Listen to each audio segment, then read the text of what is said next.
Digital Command Control, or more commonly known as DCC, is a relatively popular method to control trains for the more advanced model railroaders. What it does is, it gives each locomotive you own a decoder that allows it to be operated independently. This, along with many other features, such as constant operations, easier wiring, and running engines with sound, would make DCC knock the original DC into the ground. For today, I'm going to look at what has become one of the most popular DCC systems for model railroaders, known as the NCE Power Cab.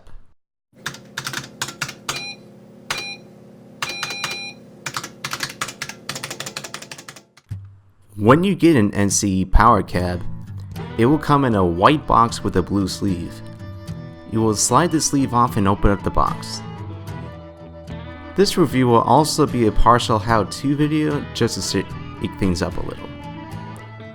When you open the box, you will get a sheet that lists all of the items that you should have once you buy the system. You should have the throttle itself, a flat telephone-like cable,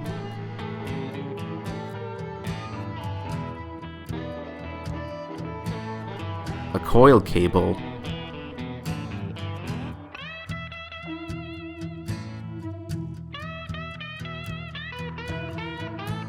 a wall plug, a small plastic clip with two flathead screws on the top. This connects your track to the system, and a PCP panel. This will be mounted on the side of your layout. If you have all of these items, you're in good shape.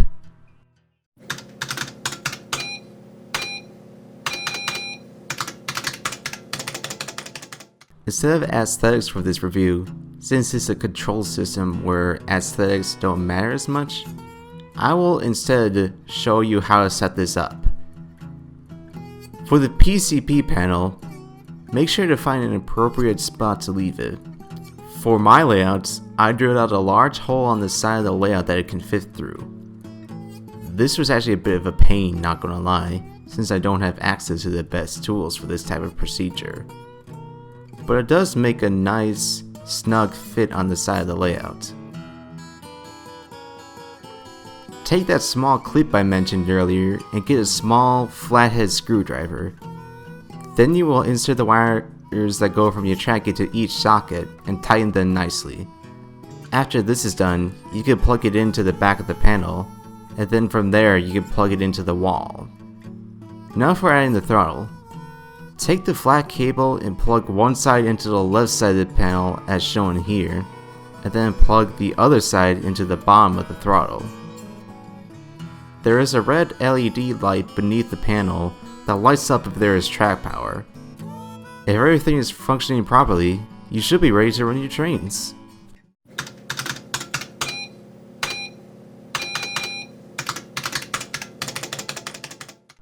Before we talk about using the throttle, I'm sorry to say that I had a rough experience with the Power Cab. I found that I had bought a defective Power Cab which was extremely sensitive to the slightest touch. Even taking it out of my 3D printed throttle pocket would cause it to turn on and off. I had tried all sorts of troubleshooting tips with the rest of the layout, but nothing had improved. Eventually I would take the throttle to a local club, and they determined that it was indeed the throttle that was the problem, and I had to send it back to the store that I had brought it from, and got a brand new one free of charge in return. Thank goodness for customer service. Now for the performance of the Power Cab.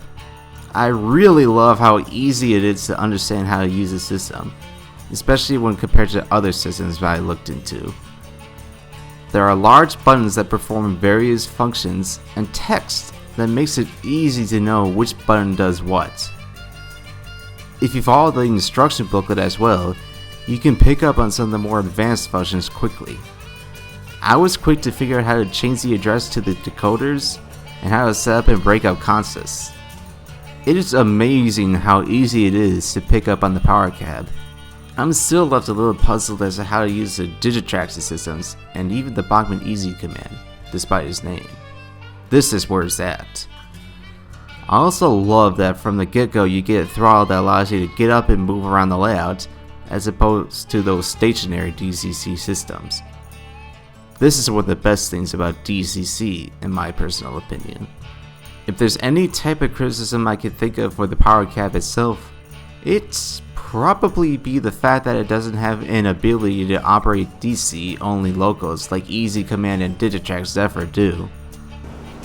That being said, that is not a system I recommend, as it can burn out motors for engines that don't have decoders easily.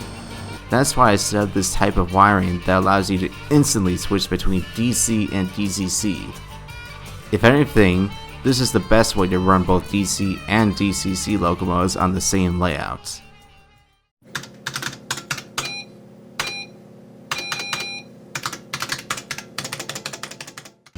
The retail price for the NCE Power Cab is $230, but I only paid $160 for mine. That may seem expensive at first when compared to some of the lower end DCC systems like Bachmann's Easy Command, but given its quality and functions, this is probably one of the best starter DCC systems in terms of value. But it never hurts to compare the prices of various starter systems when you're buying one.